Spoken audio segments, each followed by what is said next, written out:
Hi everyone, it's Duncan from Rock and Roll Reviews, Scotland's #1 review site for all things punk, rock, metal and movies. Welcome back to another Duncan's Quickie. I'm Duncan, here comes a Quickie. Today's video is a top 10 honorary mentions of 2012. Now, if you've already had a chance to check out on our YouTube page, I posted my rundown of the top 10 albums of 2012 that I enjoyed. Obviously, there's a lot of albums that have come out that I really want to be in my top 10, and these ones here, which I'm about to run through, all 10 of them, were albums that either just missed out in my top 10 or are albums which maybe were never really going to feature in my top 10 but are worth checking out anyway if you're into particular styles of music. But what we're going to do is we're going to run through them fairly quick and try and get this video into 10 minutes. Good luck for that, Duncan. Yeah. So at number 10 is a Mexican band. No, sorry, they're Argentinian. That's better. Band called Banda Muerte. And I need to read this because it's in Argentinian. And their album was called Pulse de una Mente Maldita. It's a fucking great album. It is like proper, heavy, grungy, sort of stonery stuff. Done Argentinian style. There's not really anything else I can say about it other than it's a fucking great album. If you like your stoner rock metal stuff, check them out. I think you'll probably be surprised at how fucking good they actually are. The next one at number 9 is an EP. It's from a band called Beastmilk, and the EP is called Use Your Deluge. Now, I heard this a while ago now and fucking fell in love with it. There's a really kind of old, sort of kind of Danzig sound to it. The production's deliberately very, very gritty, kind of 70s sounding. It's fucking really, really, really good, and you really should check it out. I can't say enough good things about it. It's fairly short. You'll get through it in less than 14 minutes. And then you want to listen to it again. So check it out. That is at number 9, Use Your Deluge EP by Beastmilk. At number 8 is a band who I have loved for so long, and they're still fairly unknown, and it fucking a wee bit distraught at how many times I have to plug this band and people don't really check them out. The band are from Canada. They're called the Birthday Massacre, and they released a new album this year called Hide and Seek. Now, generally, the Birthday Massacre always feature in my top 5, just out of principle. They're fucking awesome. This release wasn't as strong as previous ones, but I'll tell you why you should check it out. They fall within the alternative kind of synth rock sort of vibe, kind of imagine kind of fairy tale sounds mixed in with kind of new metal, and that's where they kind of sit. A lot of kind of reverby guitars and synth parts.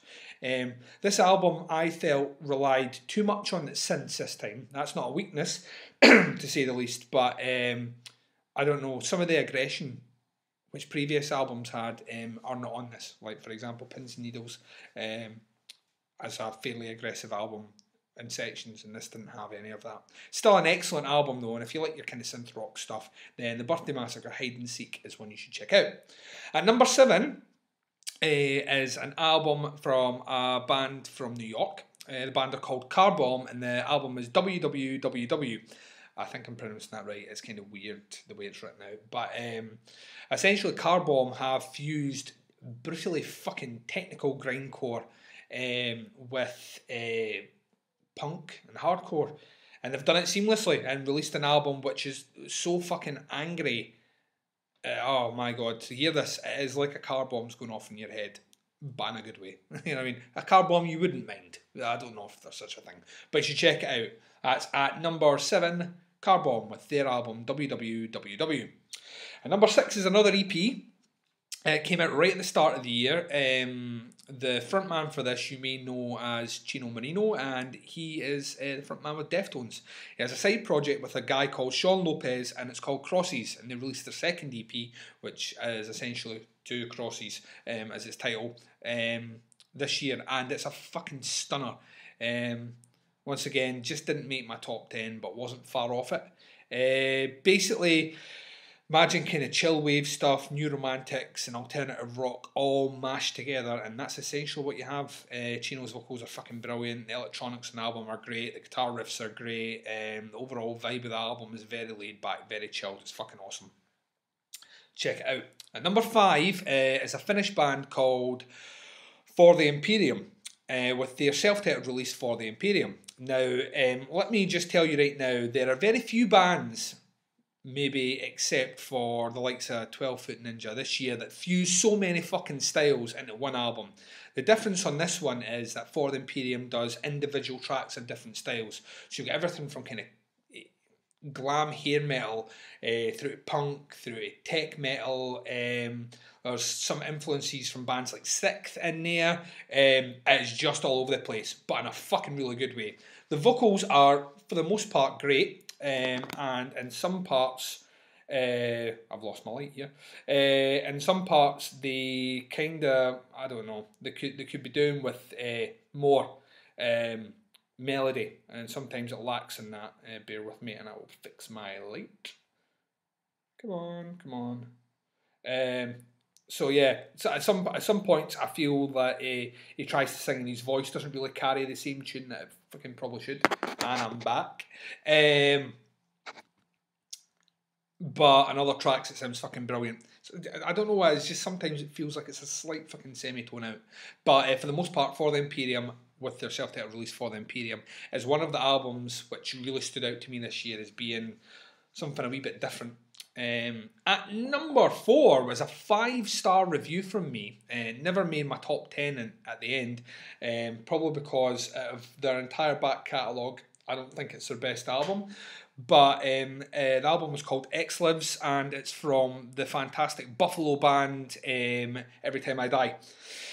Now this album kind of sees a band moving away from more of the kind of commercial sound, if they ever were commercial, more commercial sound that they had, and going back to very raw, fucking aggressive sort of amalgamation of kind of southern 70s rock riffs, hardcore, that kind of math rock thing they do. Keith's vocals on this are fucking blistering. I recently saw an interview where he basically said he just put everything into it. Fuck his voice, regardless if he could speak it the following day or not. He really went for it. And this album is probably one of the heaviest things I've done, I think, ever. Unfortunately, some of the elements which have made previous Every Time I Die albums instant top 5 contenders for me were kind of stripped out of this, which, I mean, bands have to evolve and change and try and release different albums, but I quite like some of the more melodic stuff they do, which he didn't do. But then again, he did the Damn Things album a couple of years ago, and it was mostly singing, so maybe he's just fancied a bit of a change. Who knows? Number 3 is an album which has pretty much been the number 1 metal album for most reviewers throughout the world, and it's France's own Gojira. Now, as much as I love this album, and I do, it's fucking amazing. It never made my top 10 because I'm a huge fan of From Mars to Cyrus, and I don't think this album is as good as it, and that's probably my criticism. They are still the best band live I've ever seen. Seen them live this year and they dominated. I don't know, it just misses out, but there's been so many great albums. It's very difficult to try and pick and choose what ones to take out and what to slide in. But yeah, the band of 2012 is Gojira, I think. They are the face of modern metal. So you should check out their album L'Enfant Sauvage. There you go, that's my French for you. And at number 2 is an album that came out at the beginning of the year from a UK band again, and they are called Last Witness. And I've forgotten the name of the album. That's pretty fucking bad. Bear with me. Essentially, Last Witness put out a video called The Void, and I thought it was fucking stunning. Like, seriously, amazing. And the name of the album is Mourning After, and that's mourning as in you are in mourning as opposed to it is mourning. This album is disgustingly heavy, like for hardcore, it is fucking disgustingly heavy. There's a Will kind of Haven vibe going on through it, that kind of Deftoney, kind of weird, kind of spacey guitar thing, and they get slapped back down with fucking crushing breakdowns. One of the heaviest things I've heard this year, and it's been a pleasure to listen to over and over again. So that was Last Witness, the morning after, morning as in morning, not it is morning. Which brings me to number 1, which was also a 5-star review and just missed out of my top 10. It is from the mighty Baroness, and it was their double album, Yellow and Green. Now, I got an opportunity to interview Baroness before the mighty bus crash, which pretty much put them out for the rest of the year, and I got a chance to see them live, and they back up everything they do. They're such a fucking good band. This double album saw them take a bit of criticism from reviewers saying that they were moving more in the direction of Mastodon. There's always been a Mastodon comparison. I don't think they've ever been as heavy as Mastodon in sections. I think they were always more prone to experimenting a bit more than Mastodon during their albums. I mean, Mastodon experiment, but they tend to be in the confines of particular albums, where I think Baroness have always had that kind of loopy, sort of kind of experimental side to them. This double album was one of the only double albums I've ever listened to where I don't actually find a filler track. And the only reason it never made my top 10 is because that I find it very difficult to sit and listen to both albums in one sitting. Both of them are about 50 minutes long, so you're talking about 100 minutes of music. And I mean, poor us, you know, they're giving us 100 minutes of music, but no, it is a really fucking good. There's my light gone again. Unbelievable. But yeah, it's really fucking good. This video has become a bit of a shambles. But yeah, I think you should check it out. I think you will not be disappointed. Fans of Baroness maybe moving away from, I don't know, but certainly one of the joys of this year was Yellow and Green. And as I say, just missed out my top 10. So that's my top 10 honorary mentions of 2012, with technical difficulties and all. Made me look completely unprofessional, but you know, it's just me sitting in my house doing reviews, so I don't know what you're expecting, big budgets for that. But essentially, you should check out the albums.